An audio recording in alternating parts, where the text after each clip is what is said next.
চলো বন্ধুরা, আজকে আমরা দেখব ঘুগনি বিক্রি করি কত টাকা লাভ হয়। ঘুগনি প্রায় সবাই খাই থাকে, অনেক টেস্টি হয়। এর সঙ্গে কাঁচা লঙ্কা আর পেঁয়াজ পুরো জমি যাবে, তার সঙ্গে মুড়ি হয়ে গেলে আরও মজা চলে আসবে। তাহলে দেখি ঘুগনি বিক্রি করে কত টাকা লাভ হয়। তাহলে প্রথমে দেখব খরচের ধরন প্রতিদিনের হিসাবে।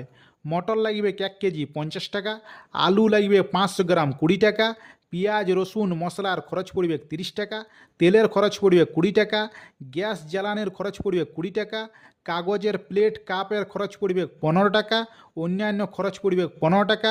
খরচলা যোগ করে হইল 170 টাকা।